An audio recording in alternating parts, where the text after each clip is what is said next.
Hey there, and welcome to HisTime365. I'm so glad you're here for day 136 of our 365-day journey through the Bible. Today, we'll look at Job 5 through 7, and I'll walk you through what happens, what it means, and why it matters. I'll share a summary and some insights to help you see the big picture and connect with the heart of the scripture. During your quiet time, I encourage you to read today's lesson in a Bible translation that speaks to you best.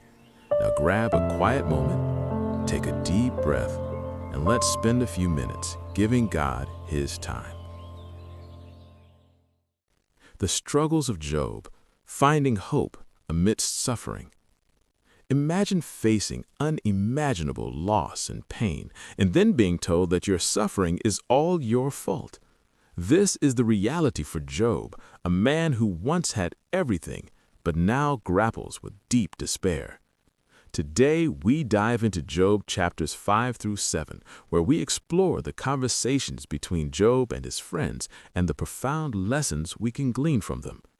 In chapter 5, we meet Eliphaz, one of Job's friends who attempts to offer comfort, but ends up doing more harm than good. He begins by telling Job that he should seek God, and that if he were truly innocent, God would not allow such suffering.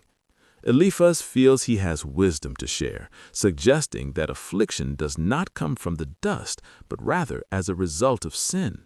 Job chapter 5, verse 6.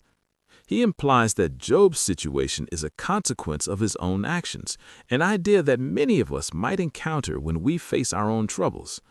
It's easy to fall into the trap of thinking that if something bad happens, it must be due to our mistakes. This notion can lead to feelings of guilt and shame, even when we haven't done anything wrong. Eliphaz goes on to share a vision he experienced, claiming that it revealed truths about God's ways.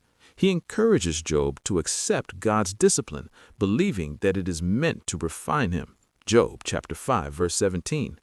While there is merit in the idea of learning from hard times, Eliphaz's approach lacks compassion and understanding.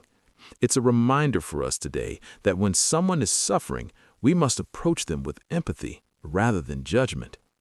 As we move into chapter 6, Job responds to Eliphaz with deep sorrow and frustration.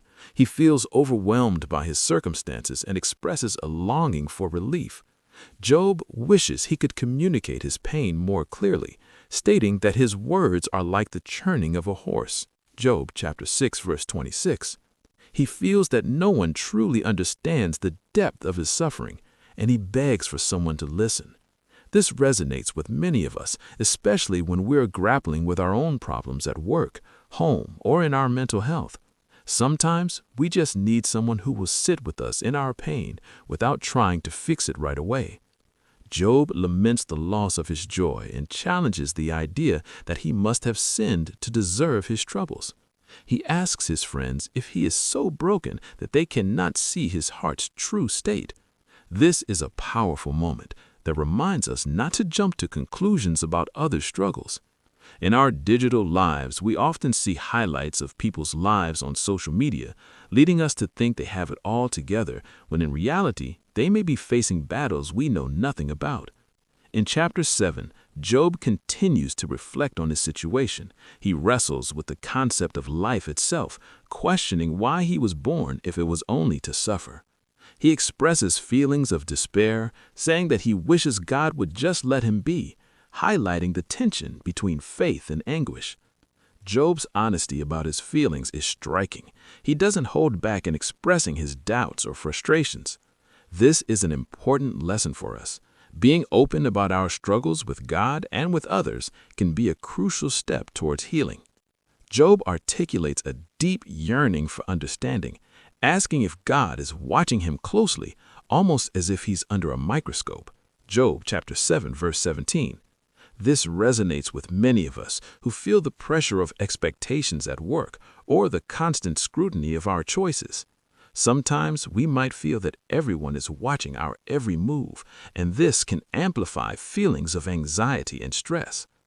Throughout chapters 5 through 7, we see a progression from Eliphaz's well-meaning but misguided advice to Job to raw and heartfelt lament.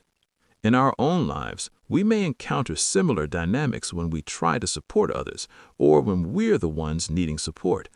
It's essential to balance wisdom with compassion and to be present for one another without judgment. As we conclude our exploration of these chapters, let's take a moment to reflect on how we can be more empathetic and understanding in our interactions. Whether it's with a friend going through a tough time, a family member facing challenges, or even with ourselves during moments of struggle, we can learn from Job's story. His honesty invites us to express our feelings and to seek connection rather than isolation. Remember, it's okay to be honest about your struggles. You are not alone. How do you typically respond to someone who is suffering? What changes can you make to be more supportive? Have you ever felt judged for your struggles?